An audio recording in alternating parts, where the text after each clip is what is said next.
రక్షకుడైనటువంటి క్రీస్తు యేసు ప్రభువారి అమూల్యమైన నామంలో మీ అందరికీ నా హృదయపూర్వకమైన వందనాలు తెలియజేస్తున్నాను. దేవుని వాక్యం చదువుకుందాం. మత్తయి సువార్త, the gospel according to Matthew. మత్తయి సువార్త 26వ అధ్యాయం. మత్తయి సువార్త 26వ అధ్యాయం 20వ వచనం. మత్తయి సువార్త 26వ అధ్యాయం 20వ వచనం. సాయంకాలం అయినప్పుడు ఆయన 12 మంది శిష్యులతో కూడా భోజనమునకు కూర్చుండెను. 27:1 మత్తయి సువార్త. ఉదయమైనప్పుడు ప్రధాన యాజకులను ప్రజల పెద్దలందరూ యేసును చంపింపవలెనని ఆయనకు విరోధముగా ఆలోచన చేసిరి. అదే అధ్యాయం 27వ వచనం. క్షమించండి,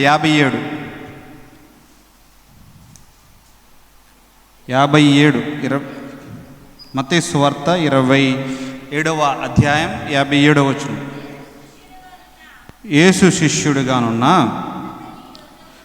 అరిమత యోసేపు అను ఒక ధనవంతుడు సాయంకాలమైనప్పుడు వచ్చి, చాలండి. మహిమోన్నతుడైన మా తండ్రి, నిఘనమైన శ్రేష్టమైన అత్యున్నతమైన నామాన్ని బట్టి వందనాలు స్తోత్రాలు చెల్లిస్తున్నాం. నీ వాక్యమును చదువుకున్నాం, మీ సహాయం అనుగ్రహించండి. నిలబడిన నేను నిష్ప్రయోజకుడు, ఈ మానవుని మరుగు చేయండి. మీ ఆత్మ ద్వారా మీరే మాతో అందరితో మాట్లాడమని వాక్యమయ్యున్న క్రీస్తు యేసు నామములోనే అడిగి వేడుకొనుచున్నాము తండ్రి, ఆమేన్. ప్రభునందు ప్రియులారా, జనవరి నెల నుంచి మనం ఒక సిరీస్ని మాట్లాడుకుంటూ వస్తున్నాం. కానీ ఈ నెలలో ఉన్నటువంటి గుడ్ ఫ్రైడే మరియు ఈస్టర్, ఈ యొక్క పండుగలను బట్టి ఈ దినాన్ని, సందేశాన్ని ఒక్క దినం ఈ ఒక్క నెలలోనే మార్చుకున్నాను. మరలా మే నెల నుంచి మరలా దానిలోనికి మనం వెళ్దాం. పాత నిబంధన గ్రంథంలోని భక్తులు వారి జీవితాల్లో పలికిన మాటలను మీకు జ్ఞాపకం చేసుకుంటూ వచ్చాను. ఈ దినాన మట్టలాదివారం, ప్రపంచమంతా జరిగే పండుగల్లో మట్టలాదివారం పండుగ. యేసు ప్రభు వారి యొక్క జననం, మరణం, పునరుత్థానం, ఈ మూడు కూడా చాలా ప్రాముఖ్యమైనవి. ఒక రాత్రి వేళ ఆయన పరము నుండి భూమికి దిగి వచ్చాడు. లూకా సువార్త 2:8 రాయబడినట్లుగా, తిప్పొద్దు, లూకా సువార్త 2:8 రాయబడినట్లుగా రాత్రి వేళ తమ మందను కాచుకొనుచున్నారని. ఒక రాత్రి వేళ ఆయన పరము నుండి భూమికి దిగి వచ్చాడు. ఒక రాత్రి వేళ ఆయన అప్పగింపబడ్డాడు. యేసు ప్రభువారు 33.5 సంవత్సరాలు భూమి మీద జీవించిన దానిలో అత్యంత భయంకరమైన రోజు అని చెప్పవచ్చేమో. ఒకవేళ మానవ చరిత్రలోనే భయంకరమైన రోజు. దేవుని కుమారుడు మానవుని చేతుల్లో పడటం, దేవుని కుమారుడు మానవుని యొక్క చేతుల్లోకి అప్పగింపబడటం ప్రపంచంలోని ఒక విషాదకరమైన దినం అని చెప్పుకోవచ్చేమో. కానీ ఆ దినాన్ని బట్టే మనం సంతోషించవలసిన దినమై ఉంటుంది. ఆ దినాన్ని బట్టి ఆయన జననం, ఆయన మరణం, ఆయన జనం నుండి మరణం వరకు కూడా 4 ప్రాముఖ్యమైనవి ఆయన జనం నుండి మరణం వరకు ప్రస్తావించబడ్డాయి. పశువుల తొట్టె, సిలువ, కిరీటం, రెండవ రాకడ, ఈ 4 ఆయన జననం చుట్టూ కూడా ఉన్నాయి. ఆయన జననం మరణం గురించి కూడా మీకు గతసారి జ్ఞాపకం తెచ్చాను. భూమి మీదకి మానవులు 4 రకాలుగా వచ్చారు. భూమి మీదకి మానవులు 4 రకాలుగా. మట్టి నుండి వచ్చాడు ఆదాము, క్రియేషన్ అంటారు దాన్ని ఇంగ్లీష్లో. ఎముక నుండి వచ్చింది అవ్వ, ఫార్మేషన్. వారిద్దరి నుండి కూడా మనమందరం వచ్చాం, జనరేషన్. ఇక్కడ వరకు బాగానే ఉంది, క్రియేషన్, ఫార్మేషన్, జనరేషన్. అయితే యేసు ప్రభు వారు కన్యకకు ఆయన జన్మించాడు. దీనిని ఎన్కార్నేషన్ అంటారు. ఆయన అవతరించాడు, అవతార పురుషుడు ఆయన. యేసు ప్రభు వారి యొక్క జీవితం గురించి మనం ధ్యానం చేసినప్పుడు పాత నిబంధన అంతా కూడా యేసు ప్రభు వారు వస్తాడు అని ఆది కాండం నుంచి మలాకీ గ్రంథం వరకు చెప్పబడిన వాక్య సారాంశం ఆయన భూమి మీదకి రాబోతున్నాడని. సువార్తలు ఆయన భూమి మీదకి వచ్చాడని తెలియజేస్తాయి, 4 సువార్తలు. పత్రికలు ఆయన మరలా రెండోసారి రాబోతున్నాడని తెలియజేస్తాయి. బైబిల్ని చదివేటప్పుడు మనం ఎప్పుడైనా కూడా వీటిని గమనంలో పెట్టుకుని చదవాలి. యేసు ప్రభు భూమి మీదకి రాబోతున్నాడు, యేసు ప్రభు వారు భూమి మీదకి వచ్చాడు, యేసు ప్రభు వారు భూమి మీదకి మరలా రాబోతున్నాడు. ఆయన జననం నుండి మరణం వరకు కూడా జరిగిన అనేకమైన సంఘటనలు మనం చూసుకుంటూ వచ్చాం. అయితే యేసు ప్రభు వారి యొక్క జీవితంలో నుండి ఈ దినాన్ని మీకు నాకున్న సమయం మేరకు 3 విషయాలు జ్ఞాపకం చేద్దామని అనుకుంటున్నాను. యేసు ప్రభు వారి యొక్క జీవితంలో ఆఖరి వారం, ఆయన శిలువపై మరణించడానికి ముందుగా ఆఖరి వారంలో ఏమేమి చేశాడు, ఆయన పరిచర్య ఏంటి, ఆఖరి దినం, ఆయన చనిపోబోయే దినంలో, ఆఖరి దినంలో ఆయన జరిగినటువంటి సంభవాలను జ్ఞాపకం తెచ్చుకుందాం. 7 సంభవాలు జ్ఞాపకం చేస్తాను. యేసు ప్రభు వారి యొక్క చివరి వారంలోని యొక్క పరిచర్య, యేసు ప్రభు వారు మరణించే దినాన్ని సంభవించిన సంభవాలు, ఆయన పునరుత్థానంలో దాగి ఉన్నటువంటి అమూల్యమైన సత్యం. ఇదే క్రైస్తవ సమాజంలో ఉంటున్న మనం, క్రైస్తవ ప్రపంచానికి పునరుత్థానం అనేది ఒక ఆయుపొట్టు లాంటిది, లేదంటే గుండెకాయ అని చెప్పవచ్చు. ఆయన పరము నుండి భూమికి కిందకి దిగి వచ్చాడు. ఆయన నీ కొరకే నా కొరకే ఆయన మరణించాడు. ఆయన మరలా తిరిగి లేచాడు. తిరిగి లేచాడని నువ్వు నమ్మకపోతే గనక పునరుత్థానమే లేనట్టు, నీ విశ్వాసం వ్యర్థం. యేసు ప్రభు వారి యొక్క జీవితంలో యేసు ప్రభు వారు వచ్చారని 4 సువార్తలు మీకు జ్ఞాపకం తెచ్చాను. మత్తయి సువార్తలో యేసు ప్రభు వారి యొక్క సిలువ వైభవాన్ని ఆ రచయిత చాలా అద్భుతంగా వివరించాడు చివరి అధ్యాయాలలో. యేసు ప్రభు వారి యొక్క సిలువ వైభవం. మార్కు సువార్తలో సిలువ యొక్క శ్రమలను వర్ణించాడు ఆ రచయిత. మత్తయి సువార్తలో సిలువలోని వైభవాన్ని వర్ణించాడు. మార్కు సువార్తలో సిలువ శ్రమలను ఆ రచయిత వర్ణించాడు. లూకా సువార్తలో సిలువలోని కనికరాన్ని వివరించాడు చివరి అధ్యాయాలు ఇవన్నీ కూడా. యోహాను సువార్తలు అయితే సిలువ యొక్క ప్రత్యక్షతను, యేసు ప్రభు వారి రొమ్మున ఆనుకున్న శిష్యుడని పేరుంది యోహాను గారికి. 5 పుస్తకాలు రాశాడు ఆయన. 5 పుస్తకాలు, ఒక సువార్త, ఒక ప్రవచన గ్రంథం, 3 పత్రికలు, 5 పుస్తకాలు రాశాడు. యేసు రొమ్మున ఆనుకున్న శిష్యుడు. సిలువ యొక్క ప్రత్యక్షతను కళ్ళకు కట్టినట్లుగా ఆ రచయిత వర్ణించాడు. అయితే నేను త్వరగా దాటి వెళ్తాను ముందు నా సమయాన్ని బట్టి. యేసు ప్రభు వారి యొక్క ఆఖరి వారంలో ఆయన చేసిన పనులేంటి, ఆయన చేసిన యొక్క పనులు, శనివారం నుండి శుక్రవారం వరకు ఆయన చేసిన పనులను కొన్ని మీకు అవుట్లైన్స్గా జ్ఞాపకం చేస్తాను. శనివారం రోజు యేసు ప్రభు వారి గురించి కనుక యోహాను సువార్త 12 అధ్యాయంలో కనుక 1 నుంచి 11 వచనాలు కనుక మీరు గమనించినట్లయితే, యేసు ప్రభువారిని మరియ అత్తరుతో అభిషేకించిన యొక్క ఉపమానాన్ని గురించి తెలియజేశాడు.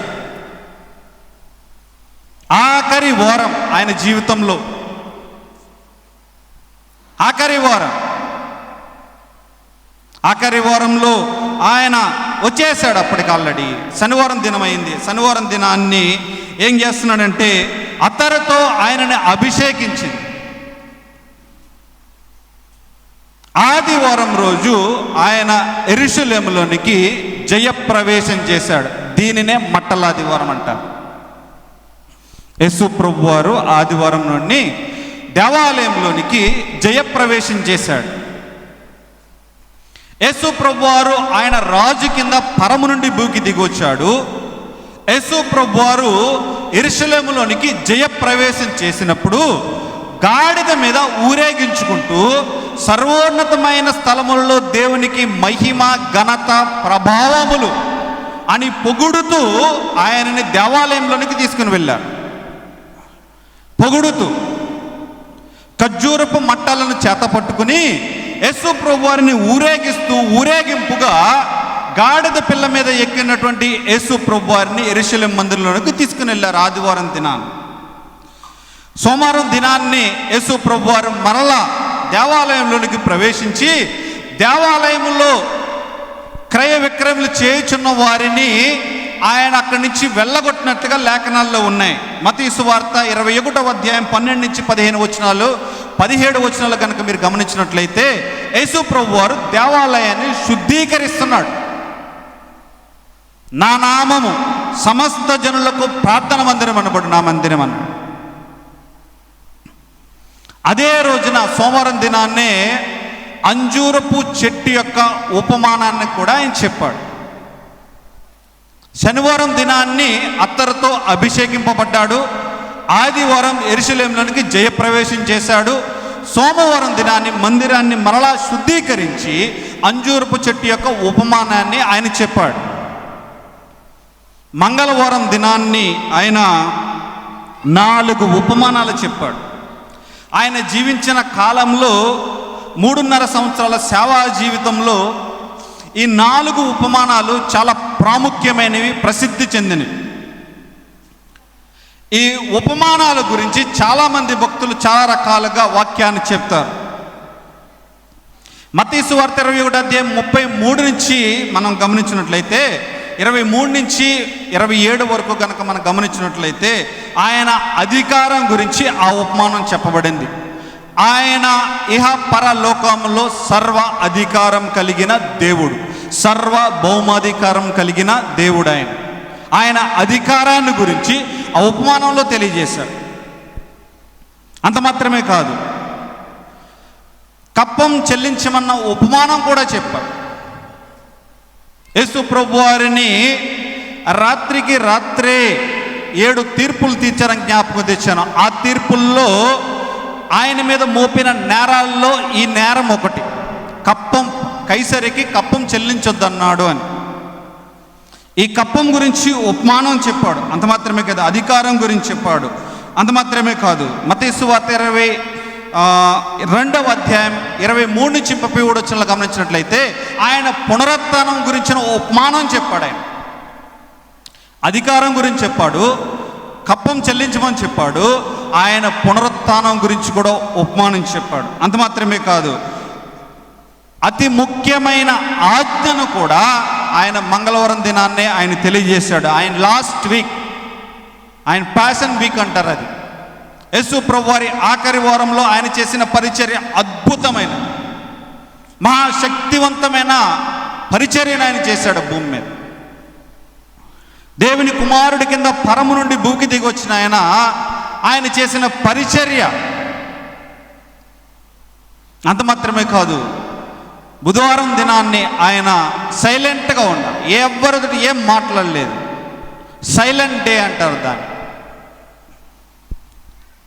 గురువారం దినాన్న పస్కా పండుగను సిద్ధపరచండి. పస్కా పండుగ మీకు జ్ఞాపకం తెచ్చాను. ఒక రాత్రి వేళ ఆయన పరము నుండి బిగిది వచ్చాడు. ఒక రాత్రి వేళ ఆయన అప్పగింపబడ్డాడు. ఇశ్రాయేలీల జాతి ఐగుప్తు బానిసత్వం నుంచి విడిపింపబడిన తర్వాత ఐగుప్తు బానిసత్వం నుంచి విడిపించటానికి ఒక గొర్రె పిల్లను వధించి ఆ గొర్రె పిల్ల యొక్క రక్తం ఇంటి ద్వారాలకు పెట్టమన్నాడు. పస్కా పండుగ చేయమన్నాడు. అత్యంత పరిశుద్ధంగా ఆచరించే పండుగల్లో పస్కా పండుగ ఒకటి. యూదులు ఆచరించే పండుగల్లో యెహోవా పండుగలని 7 పండుగలు ఉన్నాయి. ఆ 7 పండుగల్లో పస్కా పండుగ అన్నది చాలా ప్రాముఖ్యమైన పండుగ. ఆ పండుగకి యేసు ప్రభువారు సిద్ధపడుతున్నాడు. ఆయన జీవితంలో ఆఖరి పండుగ ఆయనకి. పస్కా పండుగ యొక్క విలువను లేదంటే ప్రాముఖ్యతను ఆయన తెలియజేశాడు ఆ దినాన్ని. అంత మాత్రమే కాదు, గురువారం దినాన్ని మేడగదిలోని చివరి భోజనం ఆయన చేశాడు. గురువారం దినాన గెత్సెమనే తోటలోనికి ఆయన వెళ్ళాడు.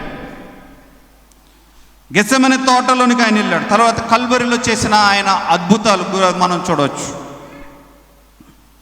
శుక్రవారం దినాన్ని ఆయన మీద జరిగిన అన్యాయమైన తీర్పు. ఆదికాండ గ్రంథంలో దేవుడు 6 దినాలు సృష్టిని చేసినప్పుడు అక్కడ రాయబడిన మాట మీరు గమనించండి. ఆదికాండంలో అస్తమయమును ఉదయమును కలుగగా ఒక దినమాయ. మీకు మత్తయి సువార్తలు మీకు చదివించిన వాక్య భాగాలు మీరు ఎవరైనా గమనించారో నాకు తెలియదు, కానీ ఉదయమైనప్పుడు, సాయంకాలం అయినప్పుడు, మరలా సాయంకాలం అయినప్పుడు అని 3 మాటలు మీకు చదివించారు 3 వచన భాగాల్లో నుంచి. అస్తమయము ఉదయం ఒక దినం. ఆయన ఆఖరి వారంలో అద్భుత పరిచర్య చేశాడు. అంత మాత్రమే కాదు, ఆయన భూమి మీద జీవించిన దినాల్లో లాస్ట్ డే, ఆఖరి దినం, ప్రభువైన యేసుక్రీస్తు చివరి దినాల్లో చేసిన 7 అసాధారణ సంభవాలు. ఈ భూ ప్రపంచంలోనే మరలా అటువంటివి జరగలేదు, మరలా జరగబోదు. ఇది సత్యం. 7 అసాధారణమైన సంభవాలు. ఆ సంభవాలను మనం జ్ఞాపకం తెచ్చుకుందాం. యేసు ప్రభువారు 7 extraordinary events last day lord Jesus Christ. చూద్దాం, మొదటిది ఏంటో చూద్దాం. ఇవి నేను కొద్దిగా చెప్పి నేను ముగిస్తాను. రండి, యోహాను సువార్త 13వ అధ్యాయం. 13వ అధ్యాయంలో యోహాను సువార్త 13వ అధ్యాయం 1 నుండి 27 వచనాలు గనక మనం గమనించినట్లయితే మేడగది అనుభవాన్ని ఆయన జ్ఞాపకం తెచ్చాడు. Guest chamber.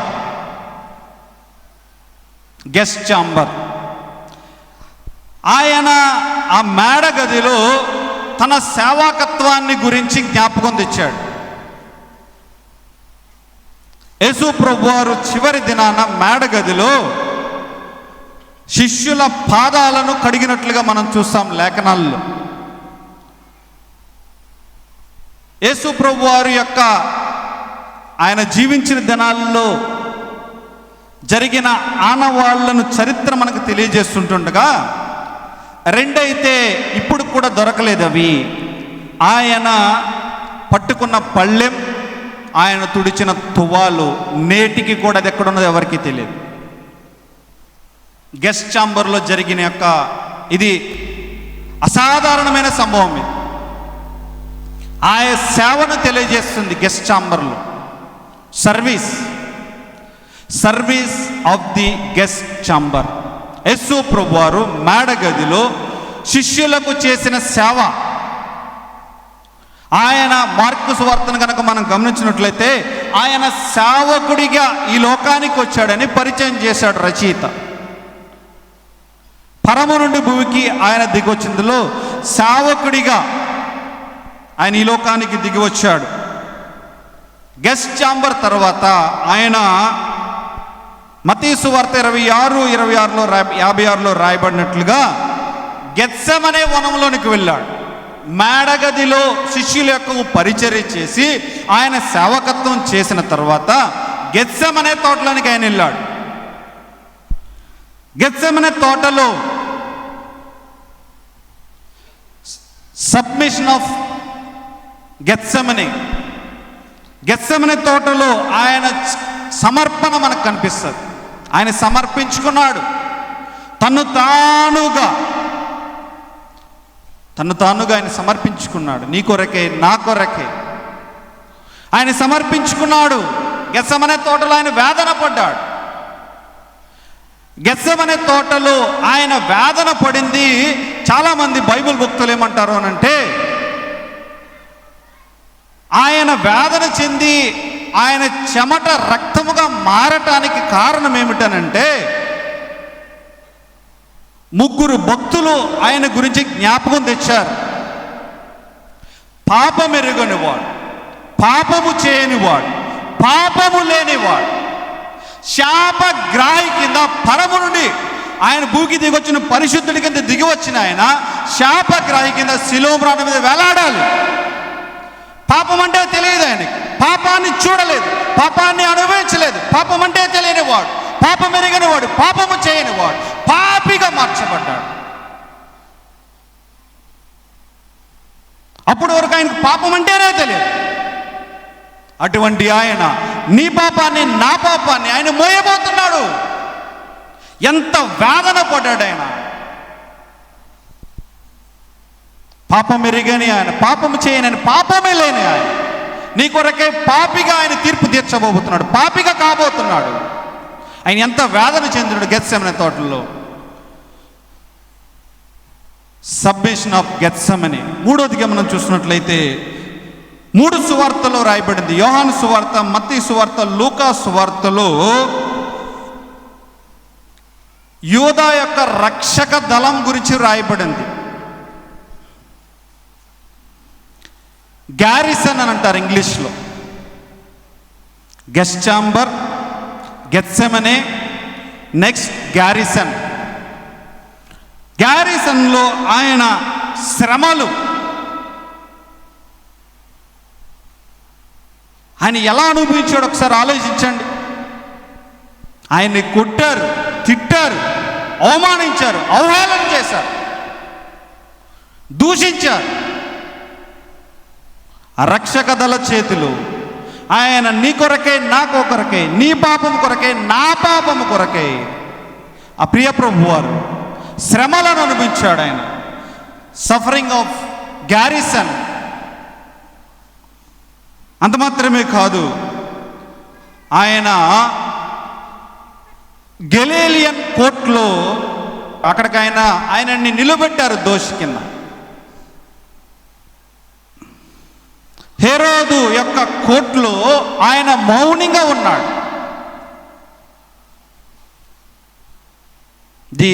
The silent of Galilean court.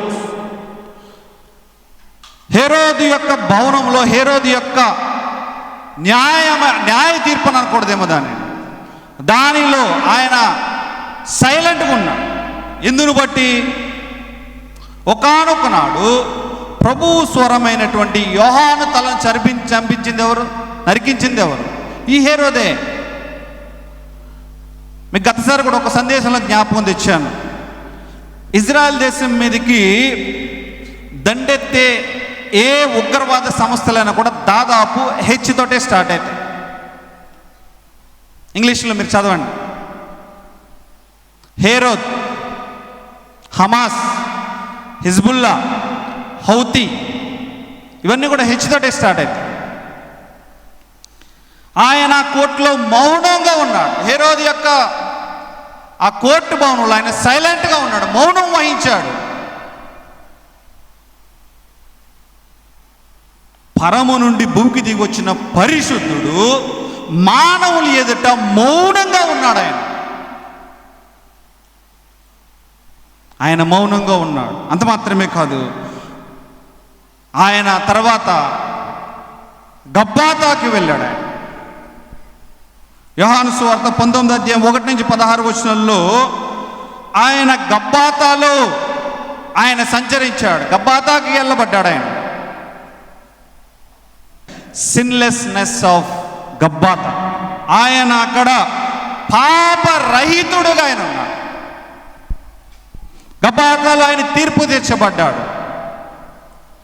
Gethsemane తోటలో ఆయన ఆధ్యాత్మికమైన శ్రమలను ఆయన అనుభవిస్తే, ఇక్కడ భౌతికమైన శ్రమలను ఆయన అనుభవించాడు. గెత్సెమనే తోటకు గబ్బాతాకు ఉన్న అత్యంత తేడా ఇది. ఆయన ఆధ్యాత్మికమైన శ్రమలను గెత్సెమనే తోటలో అనుభవించాడు. శరీర సంబంధమైన భౌతికమైన శ్రమలను ఆయన గబ్బాతాలో అనుభవించాడు. మనందరి కొరకే గబ్బాతాలో ఆయన శ్రమలను అనుభవించిన వాడి కింద ఉంటున్నాడు. అంత మాత్రమే కాదు, గబ్బాతాలో ఆయన పాపరాహితుడిగా, సిన్లెస్నెస్ కింద ఆయన చూపబడిన ఆయన గొల్గోతాలో ఆయన సమర్పించబడ్డాడు, అర్పించబడ్డాడు. మన పాపం కొరకే గొల్గోతాలో ఆయన అర్పించబడ్డాడు. Sacrifice of Golgotha. అంత మాత్రమే కాదు, గ్రేవ్, సమాధుల తోటలో ఆయన పెట్టబడ్డాడు. సమాధుల తోటలో ఆయన సుప్తించబడ్డాడు. గెస్ట్ ఛాంబర్, గెత్సెమనే తోట, గ్యారిసన్, గలీలియన్ కోర్ట్, గబ్బాతా, గొల్గోతా, గ్రేవ్. ఆయన చివరి దినంలో జరిగిన అసాధారణమైన సంభవాలు. ఆఖరి దినం ఆయన అప్పగింపబడుతున్నాడు. శిలోహ మ్రానుపై నీ కొరకే నా కొరకే ఆయన మరణించబోతున్నాడు.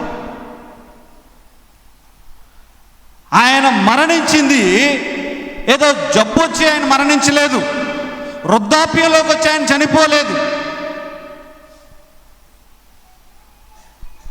నీ పాపాన్ని బట్టి, నా పాపాన్ని బట్టి, మనందరి పాపము కొరకే శాపగ్రాహి కింద పరము నుండి భూమికి దిగి వచ్చాడు. ఆయన దిగి వచ్చిన ఆయన నీ కొరకే నా కొరకే కలువరిగిరిలో తన ప్రాణాన్ని అర్పించాడు.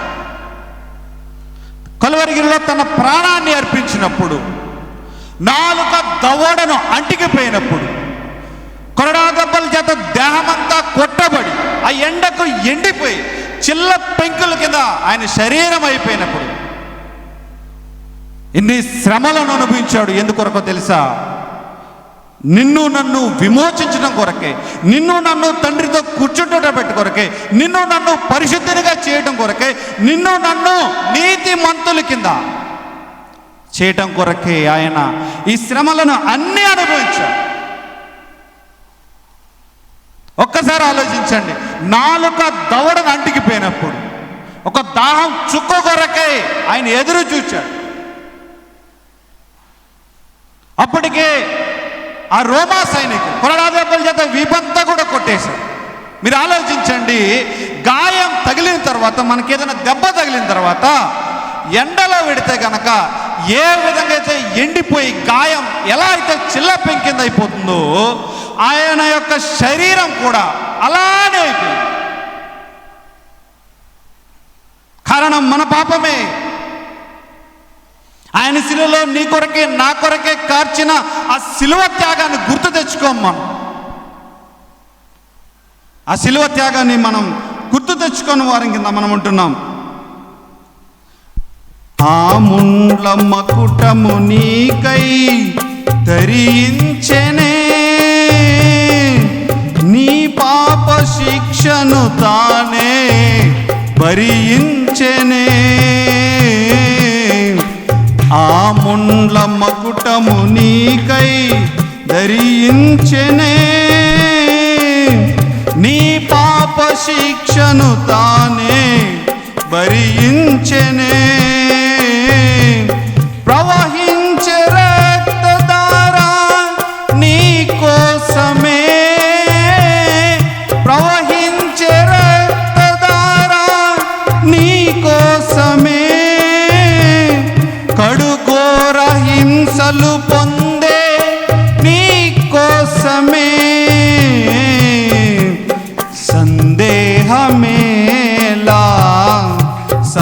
సంశయమదేలా,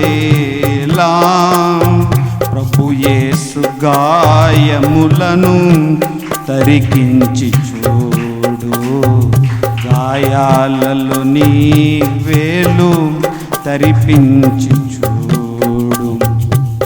నీ కొరకే, నీ పాపం కొరకే, నా పాపం కొరకే మ్రాను మీద వేలాడాడు.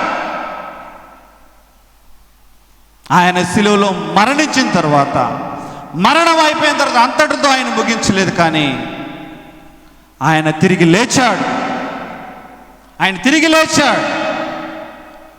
యేసు ప్రభు వారు భూమి మీద చేసిన అద్భుతాలు, సూచక్రియలు, వీటన్నిటికంటే అత్యంత విశిష్టమైనది, బలమైనది మరణపు ముళ్ళును విరిచి ఆయన లెగటం. పునరుత్థాన దినం. యేసు ప్రభు వారి యొక్క జీవితంలో మీకు జ్ఞాపకం తెచ్చాను 2 రాత్రులను. మొదటి రాత్రి ఆయన భూమి మీదకి వచ్చాడు, చివరి రాత్రి ఆయన అప్పగింపబడ్డాడు. ఆయన జీవితంలో 40 దినాలు కూడా 2 సార్లు ఉన్నాయి. 40 దినాలు యేసు ప్రభు వారు సేవకి వచ్చేటప్పుడు 40 దినాలు ఆయన ఉపవాసం ఉన్నాడు. 40 దినాలు ఆయన ఉపవాసం ఉన్నాడు. యేసు ప్రభు వారు తిరిగి లేచిన తర్వాత 40 దినాలు భూమి మీద ఉన్నాడు. ఆయన 40 దినాలు ఆయన సేవకు వచ్చేటప్పుడు ఉపవాసం ఉన్నాడు. 40 దినాలు పరలోకానికి ఆరోహణమయ్యేటప్పుడు తిరిగి లేచిన తర్వాత ఆయన 40 దినాలు ఆయన ఉన్నట్లుగా మనం చూస్తూ ఉన్నాం. అంత మాత్రమే కాదు, ఆయన పరిచర్య కొరకై, భూలోక పరిచర్య కొరకై 40 దినాలు సిద్ధపడ్డాడు. ఆయన ఎన్ని దినాలండి? 40. ఆయన భూలోకంలో పరిచర్య చేయడం కొరకై 40 దినాలు. ఆయన పరలోక పరిచర్య కొరకై భూమి మీద మిగిలిన శిష్యులు ఆయన పని చేయడానికి 40 దినాలు భూమి మీద ఉన్నాడు. ఆయన ఆరోహణం అవ్వడానికి ముందు 40 దినాలు భూమి మీద ఆయన ఉన్నాడు మహిమ శరీరంతో. అప్పుడు ఆయన ఉన్నట్లుగా మన లేఖనాల్లో మనం చూస్తూ ఉన్నాం.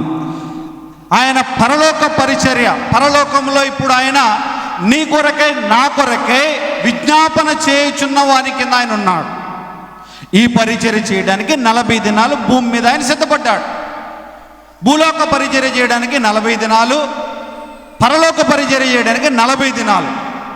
40 దినాలు బైబిల్ గ్రంథంలో చాలా విశిష్టమైనది. 40 రాత్రింబగళ్ళు వర్షాలు కురిసింది, ఉపద్రవం వచ్చింది భూమి మీదకి. 40 దినాలు మోషే సీనాయి కొండ మీద ఉపవాసం ఉన్నాడు. ఆయన అన్నపానములు అన్నీ మానేశాడు 40 దినాలు.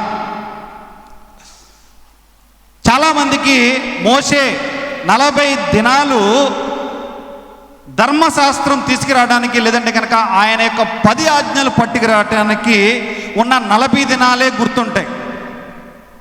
కానీ బైబిల్ గ్రంథంలో విశేషమైన మాట ఏంటి తెలుసా? 40 దినాలు ఆయన అన్నపానములు మానేసి సీనాయి కొండ మీద ఉండి దేవుని యొక్క ఆజ్ఞలను, పలకలను తీసుకుని వచ్చిన తర్వాత వారు దూడను చేసుకుని విగ్రహారాధన చేయడాన్ని చూసి మోషే ఆ పలకలను కింద పడేయగా అవి పగిలిపోయిన తర్వాత దేవుని కోపం, దేవుని యొక్క ఉగ్రత ఇశ్రాయేలు ప్రజల మీదకి వస్తున్న సమయాల్లో మోషే మళ్ళా 40 దినాలు అన్నపానాలు మానేశాడు. తెలుసా మీకు ఇది? 40 దినాలు మరలా మానేసి దేవుని దగ్గర ఈయన ఏం చేశాడంటే, నీ ప్రజలను క్షమించు క్షమించు క్షమించు అని ప్రాధేయపడ్డాడు. 40 దినాలు. అంత మాత్రమే కాదు, 40 దినాలను గురించి కనుక మనం జ్ఞాపకం తెచ్చుకున్నట్లయితే ఇశ్రాయేలీలు వాగ్దాన దేశమైన పాలు తేనెలు ప్రవహించే దేశం వెళ్ళడానికి 40 సంవత్సరాలు ఉన్నారు. అంత మాత్రమే కాదు, గొల్యాతు ఇశ్రాయేలీల్ని ఎగతాళి చేస్తున్న సమయంలో దాదాపుగా 40 దినాలు గొల్యాతు ఎగతాళి చేశాడు. ఇశ్రాయేలీలు, మీ దాంట్లో నన్ను జయించేవాడు ఎవ్వరూ లేరా అని చెప్పేసి 40 దినాలు ఎగతాళి చేశాడు. మొదటి సమూయేలు గ్రంథం 17:16 ఉంటుందన్నమాట. 40 దినాలు ఏలియా ప్రవక్త హోరేబు పర్వతం మీద 40 రాత్రులు 41 పగళ్ళు ఆయన ప్రయాణం చేశాడు. అంత మాత్రమే కాదు, నినివే పట్టణానికి శాపం రాబోతుంది అని హెచ్చరిక జారీ చేయనప్పుడు, దేవుని దగ్గర నుంచి వచ్చినప్పుడు 40 దినాలు వారు ఉపవాసం ఉన్నారు. 40 గురించి చాలా ప్రాముఖ్యంగా బైబిల్లో చెప్పబడ్డాయి. 40 దినాలు ఆయన 40 దినాలు పునరుత్థానుడై లేచిన తర్వాత 40 దినాలు భూమి మీద ఉన్న తర్వాత 10 ప్రత్యక్షతలు భూమి మీద ఉన్న వారికి కనిపించాడు. ఆయన 10 appearance of lord Jesus Christ, 10 ఆయన ప్రత్యక్షతలు. ఆయన తిరిగి లేచిన తర్వాత 10 ఉన్నాయి. మొదటి రోజుని 5 సంఘటనలు జరిగినాయి. ఆయన ఎప్పుడైతే లేచాడో ఆదివారం దినాన్ని 5గురికి కనిపించాడు. తోటలో ఉన్న మగ్దలేని మరియకు, సమాధి తోట నుంచి తిరిగి వస్తున్న స్త్రీలకు, ఎమ్మాయి మార్గంలో ఉన్నటువంటి శిష్యులకు, మేడగదిలో ఉన్నటువంటి 12 మంది అపోస్తులకు, ఈ 5గురికి కూడా ఆయన పునరుత్థానుడైన దినాన్నే కనిపించాడు. ఈస్టర్ రోజున కనిపించింది ఆయనగా 5గురికి ఆయన ప్రత్యక్షతలు, 5 ఆయన యొక్క ప్రత్యక్షతలు. అంత మాత్రమే కాదు, మిగిలిన 40 దినాలలో ఆయన 5 సార్లు మరలా కనిపించాడు. మేడగదిలో ఉన్నటువంటి 11 మందికి మరలా కనిపించాడు. అంత మాత్రమే కాదు, గలిలయ సముద్రం ఒడ్డునున్నటువంటి 7 అపోస్తులకు ఆయన కనిపించాడు. అంత మాత్రమే కాదు, గలిలయలో ఉన్నటువంటి ఒక పర్వతం మీద ఆయన 11 మందికి మరియు 500 మందికి ఒక్కసారిగా కనిపించాడు. ఆయన ప్రత్యక్షతలు ఇవన్నీ కూడా ఆయన పునరుత్థానుడైన తర్వాత మహిమ శరీరంతో ఉన్న తర్వాత ఆయన కనిపించిన ప్రత్యక్షతలు. అంత మాత్రమే కాదు, ఒలీవ కొండపై మరలా 11 మందికి ఆయన కనిపించాడు. 10 ప్రత్యక్షతలు. 10 ప్రత్యక్షతల గురించి నేను చెప్పను, కానీ అసలు యేసు ప్రభు పునరుత్థానుడై లేచిన తర్వాత జరిగిన ఆయన పునరుత్థానుడై తిరిగి లేవక ముందు వారిలో ఉన్న మార్పు, ఆయన పునరుత్థానుడై తిరిగి లేచిన తర్వాత వారిలో ఉన్న మార్పును 4 జ్ఞాపకం తెస్తాను. 4 కూడా మ్యాక్సిమం నేను తొందరలో ముగిస్తాను. తొందర అంటే మీరు మరేమనుకోవద్దు, 10 నిమిషాలు మ్యాక్సిమం చెప్తాను. మొదటిగా రండి, ఆయన తిరిగి లేచిన తర్వాత మొట్టమొదటిగా కనిపించింది మగ్దలేని మరియ. యోహాను సువార్త 20వ అధ్యాయం 11 నుంచి 18 వచనాలు కనుక మనం గమనించినట్లయితే, అయితే సమాధి బయట నిలిచి ఏడ్చుచుండెను. ఆమె ఏడ్చుచు సమాధిలో వంగి చూడగా తెల్లని వస్త్రములు ధరించిన 2 దేవదూతలు యేసు దేహము ఉంచబడిన స్థలములో ఒకవైపును తలవైపున ఒకడును కాళ్ళ వైపున ఒకడును కూర్చుండుట కనబడి, వారు అమ్మా ఎందుకు ఏడ్చుచున్నావని ఆమెను అడుగగా, ఆమె నా ప్రభువును ఎవరో ఎత్తుకొనిపోయి ఆయన ఎక్కడ ఉంచిరో నాకు తెలియలేదని చెప్పి. మరియా అందరికన్నా ముందుగా వెళ్ళింది.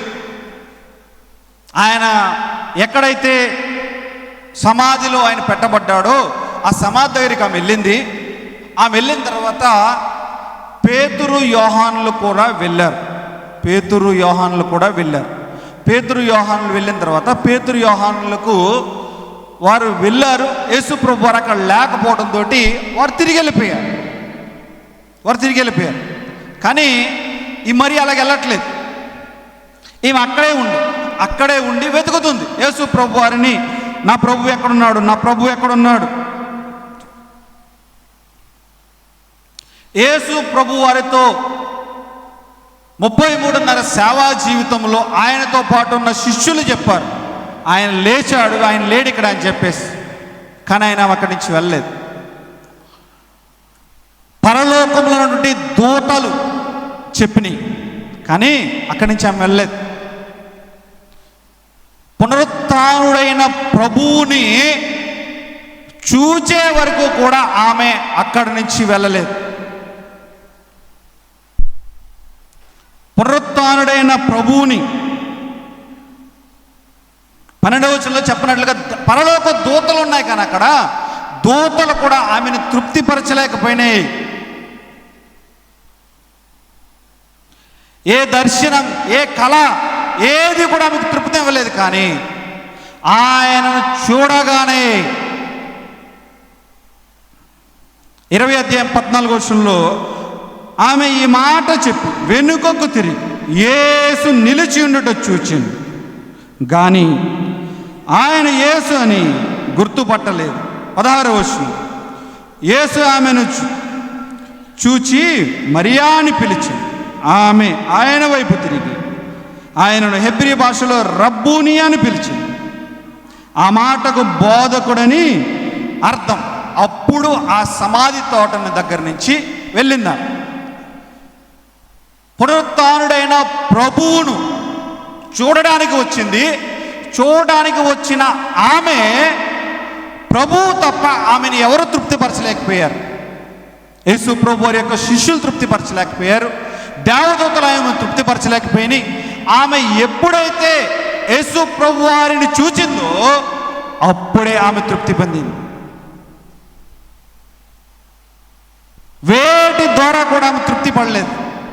వేటి ద్వారా కూడా ఆమె తృప్తిపరిచింది ఎవరు? ప్రభువే. నా జీవితాల్లో మన తృప్తి ఏది? దేని ద్వారా తృప్తి పొందాం అనుకుంటున్నాం? లోక సంబంధమైనవా? నా ప్రభువు నాకుంటే చాలు, నా ప్రభువే నాకు తృప్తి, నా ప్రభు ఉంటే చాలు. మరీ చెప్పింది అది. పునరుత్థానుడైన ప్రభువుని చూసిన తర్వాత ఆ మరియకు పునరుత్థానుడైన ప్రభువు తప్ప ఎవరు కూడా ఆమెను తృప్తిపరచలేకపోయారు. ఇది మొదటి మాట. రెండవ మాట, లూకాసు సువార్త 24వ అధ్యాయం. లూకాసు సువార్త 24వ అధ్యాయం 13వ వచనం. ఇదిగో ఆ దినమందే వారిలో ఇద్దరు యెరూషలేమునకు ఆమడ దూరమునున్న ఎమ్మాయి అను గ్రామమునకు వెళ్ళుచు జరిగిన సంగతులన్నిటినీ గూర్చి ఒకరితోనొకరు సంభాషించుకొనుకుంది. వారు సంభాషించుచు ఆలోచించుకొనిచుండగా యేసు తానే వారి దగ్గరకు వచ్చి వారితో కూడా నడిచెను. చాలండి, ఈ మాటకి ఎలా అందామా? ఇద్దరు శిష్యులను రాయబడింది, అక్కడ పేర్లు రాయబడలేదు దైవ గ్రంథంలో. యేసు ప్రభు వారు ఆరోహణ అవ్వడానికి ముందుగా పునరుత్థానుడైన తర్వాత మేడగదిలో వీరున్నప్పుడు చెప్పాడు ఏమనంటే, నేను వెళ్ళిపోతున్నాను, నేను వెళ్ళిన తర్వాత ఆదరణకర్త ఒక ఆయన వస్తాడు, పరిశుద్ధాత్మ. ఆయన వచ్చి మీకు సర్వసత్యం నడిపిస్తాడు. అప్పుడు వరకు కూడా మీరు నిలిచి ఇక్కడ ఉండమని చెప్పాడు. యెరూషలేములో నిలిచి ఉండమన్నాడు. యెరూషలేములో నిలిచి ఉండమని చెప్తే వీరేం చేస్తున్నారు? ఇల్లు ఎమ్మాయి మార్గంలో వెళ్ళిపోతున్నారు. ఎమ్మాయి మార్గంలో వెళ్ళిపోతున్నారు. ఇలా అనుకుందామా? యేసు ప్రభు వారు పునరుత్థానుడైన తరువాత వారి పాదాలు సరి అయిన దిశకు మళ్లించుకున్నారు. ఆ క్షణమందే వారి పాదాలు అప్పటి వరకు ఒక తప్పు దోవలు వెళ్ళిపోతున్నాయి. ఆయన నిలిచి ఉండమన్నాడు. నిలిచి ఉండమంటే వీళ్ళు వెళ్ళిపోతున్నారు. నిలిచి ఉండమని పని చేయమన్నాడు. నిలిచి ఉండమంటే వీరు వెళ్ళిపోతున్న వారికి ఆయన కనిపించి ఒక మాట అనగానే వారు ఏం చేశారు? మరలా పాదాలను మరలా వెనుకకు తిప్పుకున్నారు. వారి పాదాలు సరి అయిన దిశకు మళ్ళాయి. ఎలా చెప్పుకుందామా? వారు దిద్దుకోవటానికి ఇష్టపడ్డారని చెప్పుకుందామా? అంతేనా? వారు దిద్దుకోవడానికి ఇష్టపడ్డారు. ఎందుకని? ఆయన నిలిచి ఉండమన్నాడు. అక్కడ నిలిచి ఉండమంటే వీరేం చేస్తున్నారు? వెళ్ళిపోతున్నారు. మరలా ఆయన కనిపించాడు. ఎప్పుడైతే యేసు ప్రభు వారికి కనిపించాడు, కనిపించిన వెంటనే ఏమంటారు? వారు సంభాషించుకొనిచుండగా యేసు తానే దగ్గరకు వచ్చి వారితో కూడా నడిచెను.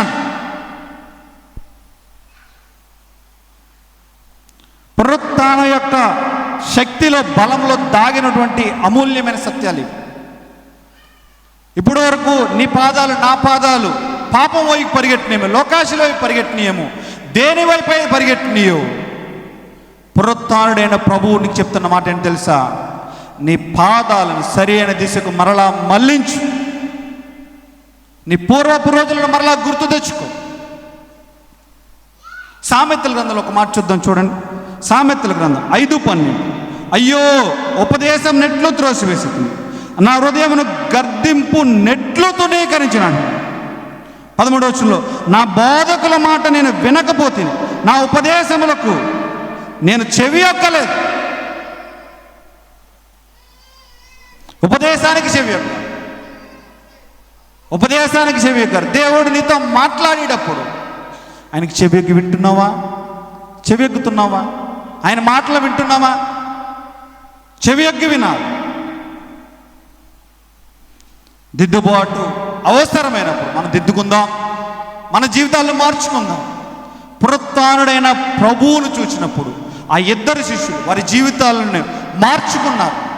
వారి పాదాలు సరి అయిన మార్గంలో వెళ్ళారు. 3వ మాటకు రండి. యోహాను సువార్త 21వ అధ్యాయం. యోహాను సువార్త 21వ అధ్యాయం 11, 12 వచనాలు.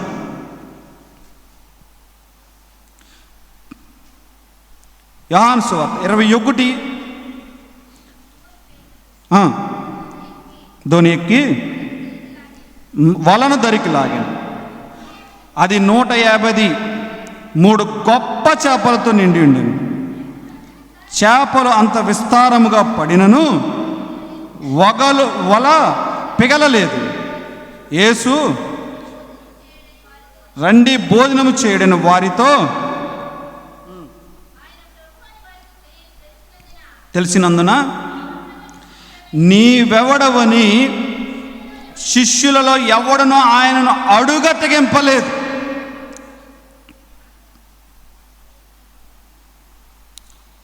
ఈ మాటలో చెప్దామా? ఆయన సహవాసాన్ని కోల్పోతున్నావా?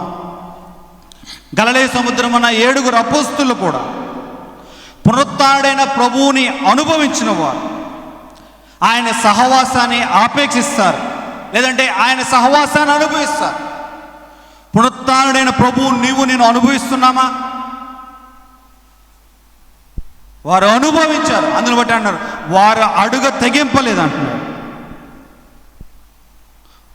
ఆయనతో సహవాసం చేస్తే కనుక ఎలా ఉంటుంది తెలుసా? ప్రకటన గ్రంథంలో రాయబడినట్లుగా, ఇదిగో నేను తలుపు వద్ద నిలిచి ఉన్నాను, ఎవడైనా నా స్వరం విని తలుపు తీసిన యెడల నేను అతనికి వచ్చి నేను నాతో కూడా అతను ఏం చేద్దాం? భోజనం. ఆయన సహవాసాన్ని కలిగి ఉంటే ఆయన మనతో భోజనం చేస్తానంటున్నాడు. ప్రకటన గ్రంథంలో ఒక సంఘం ఏమన్నా తెలుసా? ప్రకటన గ్రంథంలో రాయబడిన సంఘం, నేను ధన సమృద్ధిని కలిగి ఉన్నానన్నది 3:17. నాకేమీ కొదువు లేదని చెప్పుకుందంట సంఘం. కానీ దేవునితో సహవాసం కోల్పోయిన సంఘం కింద సంఘం ఉంది. సహవాసాన్ని కోల్పోతున్నామా? దేవుని సహవాసాన్ని కోల్పోవద్దు. దేవుని సహవాసాన్ని ఎప్పుడైతే కోల్పోతావో సాతాను నీలో క్రియ చేయడం ప్రారంభిస్తాడు. చివరి మాట యోహాను సువార్త 20వ అధ్యాయం 28వ వచనం. అందుకు తోమా ఆయనతో 27వ వచనం 27 కూడా చదవండి. తరువాత తోమాను చూచి, నీ వెళ్ళు చాచి నా చేతులు చూడుము, నీ చేయి చాచి నా పక్కలో ఉంచి, అవిశ్వాసివి కాక విశ్వాసివై యుండుమనేను. విశ్వాసి కింద ఉండాలి, అవిశ్వాసం కలిగి ఉండకూడదు. అవిశ్వాసం కలిగి ఉండకూడదని జ్ఞాపకం చేస్తున్నాడు. అయితే ఈ మాటను అనిపిద్దామా? కింద అంటున్న మాట, తోమా అన్న మాట 28వ వచనంలో, అందుకు తోమా ఆయనతో ఏమన్నాడండి? నా ప్రభువా, నా దేవా. పునరుత్థానుడైన ప్రభువుని చూచిన వారు ఆరాధించకుండా ఉండలేరు. తోమా చేసిన తప్పుల్ని కానీ వాటన్నిటిని ఆయన అక్కడేం ఒప్పుకోలేదు, లేఖనాలు రాయబడలేదు, ఏం ఒప్పుకోలేదు, ఏం చేయలేదు. ఒకటే మాట, నా ప్రభువా, నా దేవా. పునరుత్థానుడైన ప్రభువుని అనుభవిస్తున్న మనం ఆరాధన చేస్తున్నామా? ఆరాధన చేస్తే గనక ఆయన స్తుతిస్తున్నావా? ఆయన స్తుతించట్లేదు అంటే గనక నీ విశ్వాసం లేదో తప్పుంది. నీకు విశ్వాసమే లేదని నేను చెప్పట్లేదు, నీ విశ్వాసం సరి అయిన విధానంలో లేదంటే. పునరుత్థానుడైన ప్రభువుని అనుభవించిన వారు ఆరాధించాలి, ఆరాధించిన వారు ఆయనను స్తుతించాలి. నోరారా నా ప్రభువా, నా దేవాని ప్రభువుని ఆయన ఆరాధించాడు తోమ. పునరుత్థానుడైన ప్రభువుని అనుభవిస్తున్న వారిలో మరియకు యేసు ప్రభువారు తప్ప ఎవ్వరు కూడా తృప్తినివ్వలేకపోయారు. అంత మాత్రమే కాదు, ఎమాయి మార్గంలో వెళ్తున్న వారు సరి అయిన వారి మార్గాలు తప్పు ద్రోవలు వెళ్తున్నప్పుడు సరైన మార్గానికి వెళ్ళడానికి వారు ఇష్టపడ్డారు. పునరుత్థానంలో అనుభవంలో ఉన్నటువంటి సత్యాలు ఇవన్నీ. అంత మాత్రమే కాదు, పునరుత్థానుడైన ప్రభువుని ఎరిగిన వారు ఆయనతో సహవాసాన్ని కలిగి ఉంటారు. అంత మాత్రమే కాదు, పునరుత్థానుడైన ప్రభువుని ఎరిగిన వారు ఆయనను ఆరాధిస్తారు. ఆయనను ఆరాధించే వారి కింద ఉంటున్నాం. తలలు వంచండి.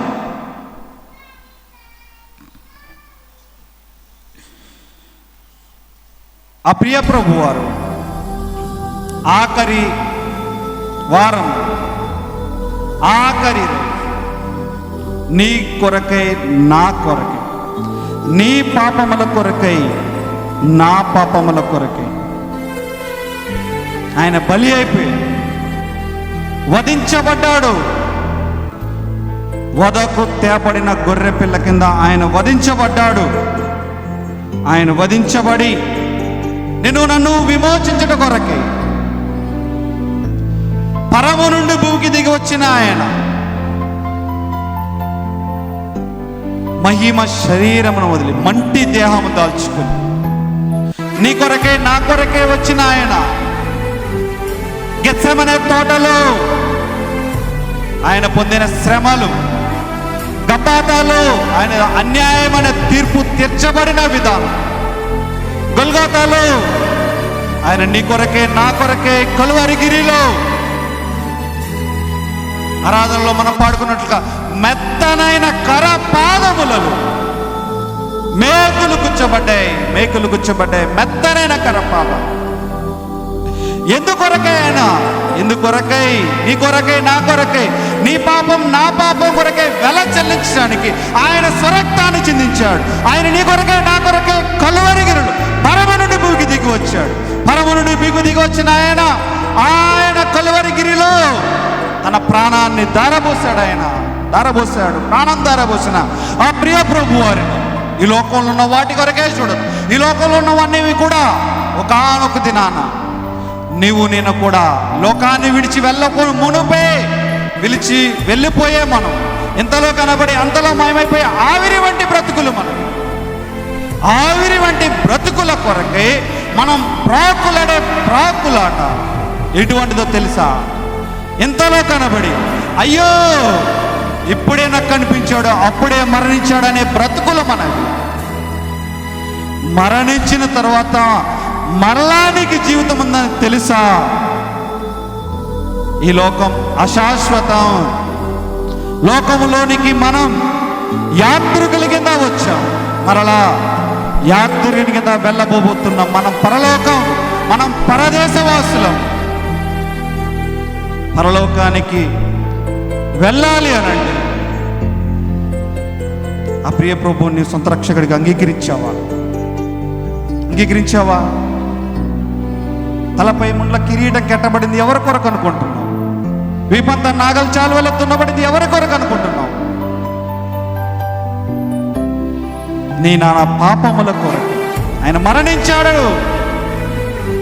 నిన్ను నన్ను విమోచించుట కొరకే మెత్తనైన కరపాదాల్లో మేకలు తెచ్చబడ్డాయి. శరీరం అంతా కూడా ఎండిపోయిన చిల్ల పెంకు వలె అయిపోయింది.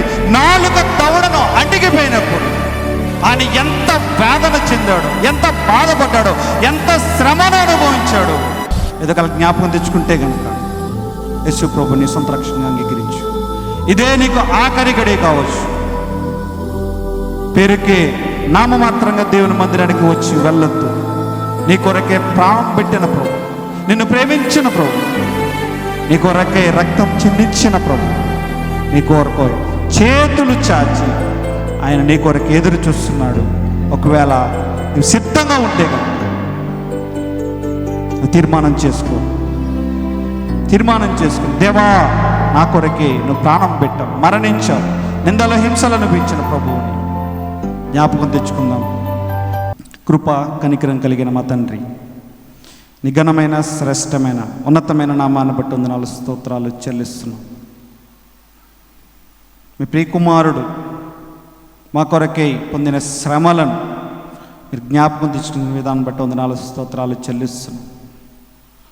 మీ ప్రియకుమారుడు మరలా మరణాన్ని జయించి మృత్యుంజయుడుగా పునరుత్థాన బలాన్ని పొందినవాడి కింద, మహిమ ప్రభావములు పొందినవాడి కింద పరలోకంలో మా కొరకే విజ్ఞాపం చేయండి. ప్రియకుమారుని బట్టి వందనాలు. విత్తబడిన వాక్యాన్ని నీరుకట్టండి, ఫలింపు చేయండి. తగిన కాలంలో ఫలాలను మీరు అనుగ్రహించి ఈ చివరి దినాల్లో ఉంటున్న మేము నీ కొరకే పాటుపడి శ్రమపడే వారి కింద ఉంటానికి మీరే సహాయం చూపించమని మా ప్రభువును మా రక్షకుడైనటువంటి క్రీస్తు యేసు ప్రభు వారి ఘనమైన నామములో ప్రార్థన చేయుచున్నాం మా తండ్రి. ఆమేన్.